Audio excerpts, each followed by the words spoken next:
মোৰ ছাত্ৰ ছাত্ৰীসকল পোনপ্ৰথমে মোৰ ইউটিউব চেনেলটোলৈ তোমালোকক স্বাগতম জনাইছোঁ। আজি আমি চাম অনুশীলনী 8.1 8.1ৰ এই 2 নম্বৰ প্ৰশ্ন চাম। 2 নম্বৰত আছে examine whether the flowing ratios are equivalent or not। Ratio' মানে কি? অনুপাত। তাৰমানে তলৰ অনুপাতবোৰ সমতুল্য হয় নে নহয় এইটো আমাৰ চাব দিছে। ইয়াত ৰেচিঅ' দিয়া আছে, এইটো সমতুল্য হয় নে নহয় আমাৰ এইটো চাব লাগে। সমতুল্য মানে সমান হ'ব লাগিব। এইটো আমি এনেকৈ কৰিম। 1 নম্বৰত আছে 4:5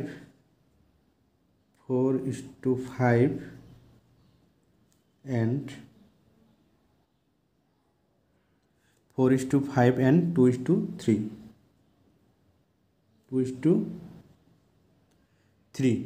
এই অনুপাতবোৰ সমতুল্য হয় নে নহয় এইটো আমাৰ দেখুৱাব দিছে। এইটো আমি এনেকৈ কৰিম। 4 আছে, 4টোৰ ওপৰত লিখিম, ডিভাইড লিখিম 5। এইটো কি আছে 2/3। এতিয়া ইয়াৰ ওপৰত আছে 4, ইয়াৰ ওপৰত আছে 2, ইয়াৰ তলত আছে 5, ইয়াৰ তলত আছে 3। এইটো আমি কটাকটিও কৰিব নোৱাৰি, গতিকে এইটো কেতিয়াও সমান নহয়। তো আমি লিখিম চ' 4:5 and 2:3 are not equivalent।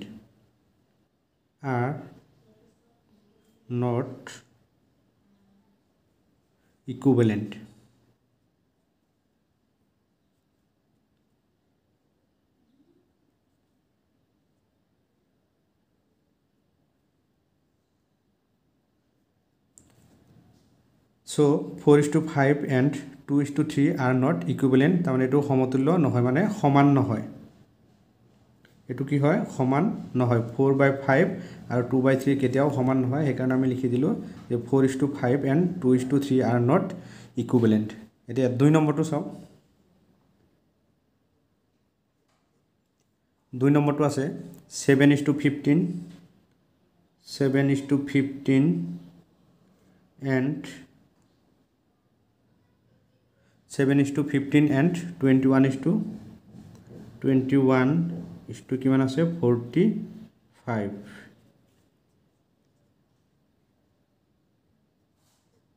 একে আগৰ নিচিনা লিখি ল'ম। 7 তলত হ'ব কিমান 15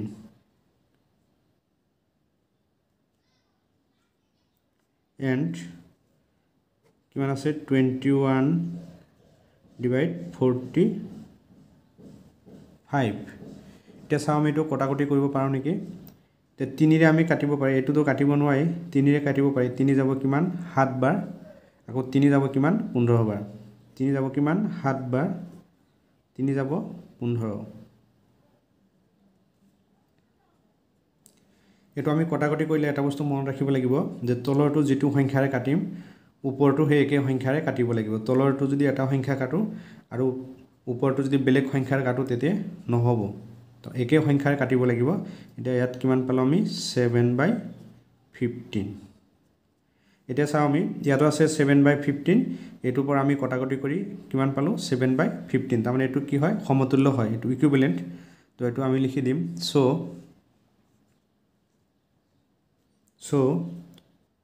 7:15 and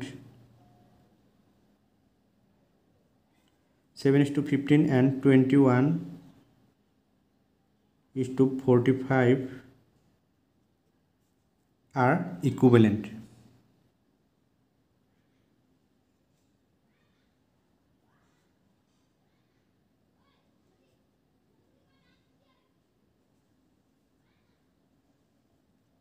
এইটো মানে সমতুল্য হয়। ইয়াত আমি পালোঁ 7/15, ইয়াতো এইটো কটাকটি কৰি কিমান পালোঁ 7/15। এইটো কি হয় সমতুল্য হয়, সেইকাৰণে লিখি দিলোঁ আৰ ইকুইভেলেণ্ট।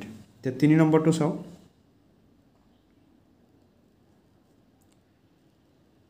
3 নম্বৰটো আছে আমাৰ 6:8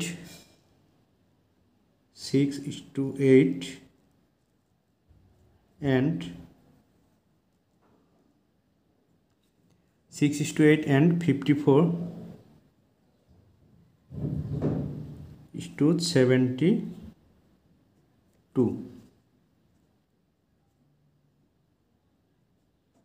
তুমি আগৰ নিচিনা লিখি লম 6 divide 8 আৰু এটো হ'ব 54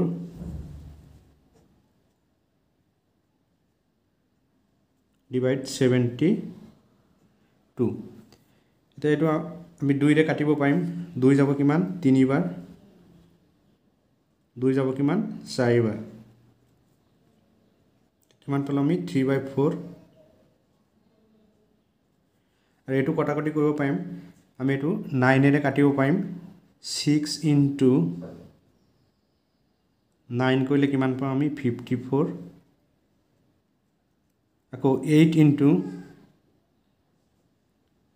9 কৰিলে কিমান পাম আমি 72 তাৰমানে এই দুটাক আমি 9 ৰে কাটিব পাৰিম 9 যাব কিমান 8 আকৌ 9 যাব কিমান 6 এটা 8 ক আমি আকৌ 2 ৰে কাটিব পাৰিম 2 যাব কিমান 4 বাৰ আকৌ 6 ত 2 যাব কিমান 3 বাৰ এটো আমি কিমান পালো 3/4 3/4 এটো চাও আমি ইয়াত আছে ওপৰত আছে 3 তলত আছে 4 ইয়াৰ ওপৰত আছে 3 তলত আছে 4 এটো তাৰ মানে কি হয় সমতুল্য হয় মানে ইকুইভ্যালেন্ট তো আমি লিখিম so 6:8 and 6:8 and 54 to 72 are equivalent.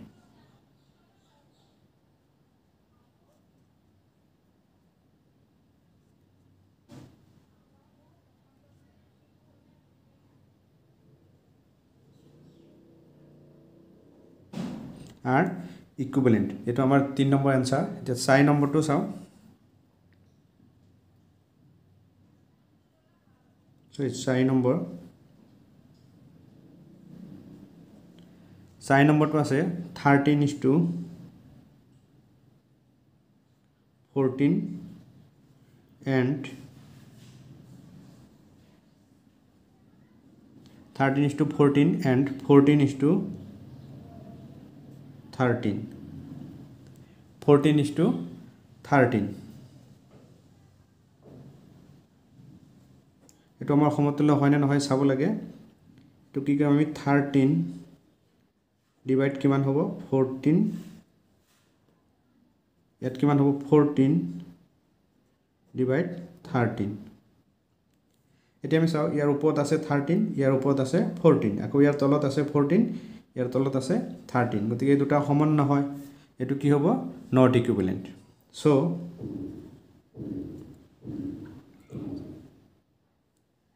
so 6:2 নহয় 13 তো আমি লিখিম so 13:14 13:14 and 14:13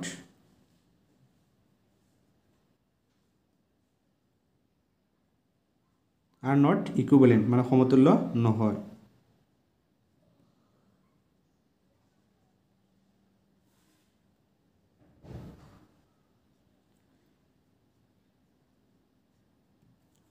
সাই নম্বৰটো আমাৰ ইকুইভ্যালেন্ট নহয় তে দুই চাৰিটা আছিল চাৰিটা কইলো মোৰ ছাত্ৰ ছাত্ৰীসকল আজি ভিডিওটো ইমানে আছিল তোমালোকে যদি মোৰ চেনেলটোত নতুন ভিজিট কৰিছা চেনেলটো সাবস্ক্ৰাইব কৰি দিবা লাইক কৰিবা কমেন্ট কৰি মোক জনাবা ভিডিও কেনে পাইছা আৰু বন্ধু বান্ধৱীৰ মাজত শেয়াৰ কৰি দিবা